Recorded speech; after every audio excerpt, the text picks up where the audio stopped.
Gostaria de convidar para compor a mesa o senhor Marcos Túlio, presidente do Conselho de Engenharia, Arquitetura e Agronomia de Minas Gerais, CREA-MG. Eu tenho acompanhado de perto, o trabalho do senhor Marcos Túlio e fico muito sensibilizado, inclusive, com essa disposição, de estar rodando o estado inteiro, todas as regiões, sempre acessível. Então, é uma honra muito grande te recebendo aqui em Uberlândia, no Triângulo Mineiro. E passamos agora a palavra ao senhor Hermilon Miranda Mota, que tem doutorado em Políticas Públicas Urbanas, representando o Conselho Regional de Engenharia, Arquitetura e Agronomia de Minas Gerais, CREA-MG. Bem, pessoal, muito bom dia a todos.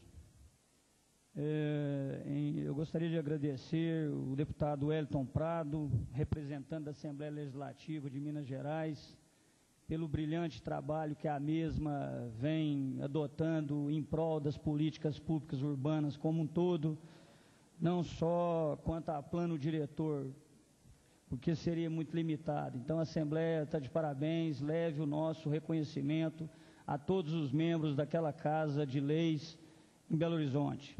Ao meu ilustre presidente do Conselho Regional de Engenharia, Arquitetura e Agronomia, engenheiro e colega Marcos Túlio de Melo, a quem eu agradeço por ter nos convidado para participarmos desse grande evento aqui na cidade de Uberlândia, diante da Assembleia Legislativa de Minas Gerais. Senhoras e senhores, um bom dia a todos.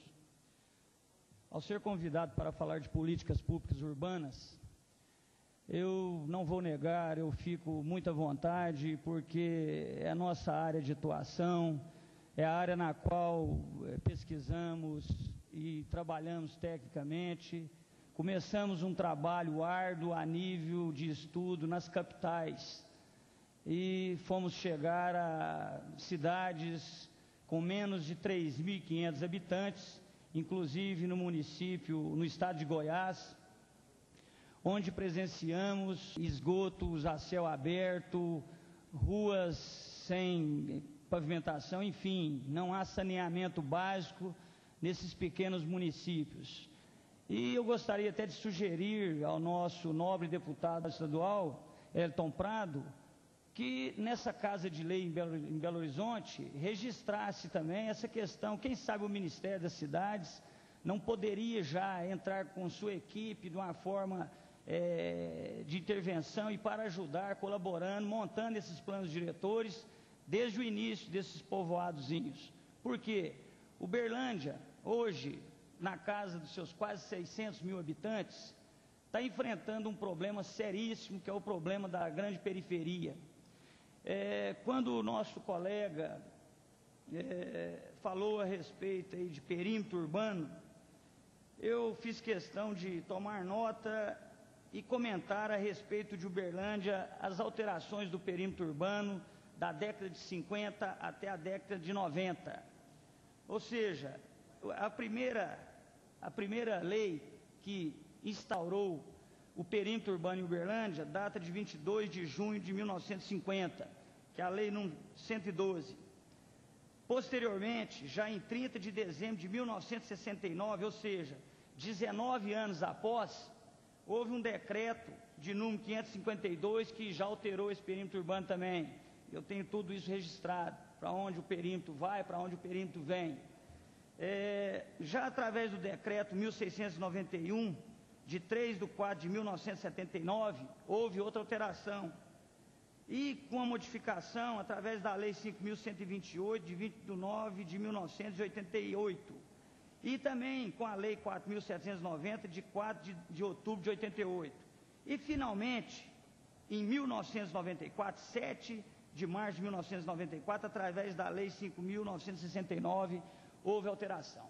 Essas duas últimas alterações é que eu gostaria de estar chamando a atenção, principalmente para a questão de Uberlândia em si, que as gestões administrativas, não adentrando o bojo da política partidária, coloração partidária, mas enquanto cientista político, dentro de políticas públicas urbanas, houve uma redução do perímetro urbano no governo Zaire Rezende em determinada situação. Então, às vezes, o perímetro ele é aumentado para regularizar uma situação fundiária que o próprio poder público municipal, que tem o poder, inclusive, de polícia e de fiscalização para coibir esse tipo de assentamento, principalmente em áreas frágeis, ele vai aumenta o perímetro para regularizar a situação daquela população, que realmente merece respeito, que é a população mais carente.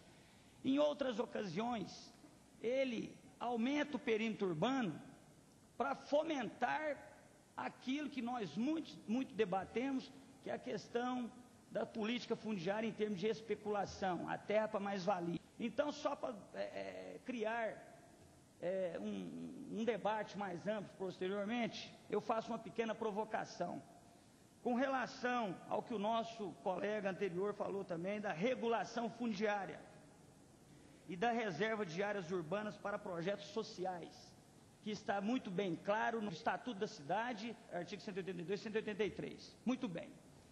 Por que nós não fazemos essa provocação em termos de trabalhar em cima desses vazios urbanos para essa população carente, para realmente trabalharmos em cima desses conjuntos habitacionais, para essa população de baixa renda, diminuindo e minimizando os impactos ambientais com a construção de novas periferias, com a abertura e o crescimento de perímetro urbano. Uberlândia hoje, para que todos tenham a ideia, comporta 60%, ou seja, 2 vezes mais a atual Uberlândia, 2 vezes mais. Quer dizer, e não é só Uberlândia, eu estou falando isso porque nós temos que nos preocupar com a política macro, quando se trata de políticas públicas urbanas, quando estamos diante de uma lei, que é o Estatuto da Cidade, que eu tenho que parabenizar o governo federal por essa iniciativa, porque a história é cíclica.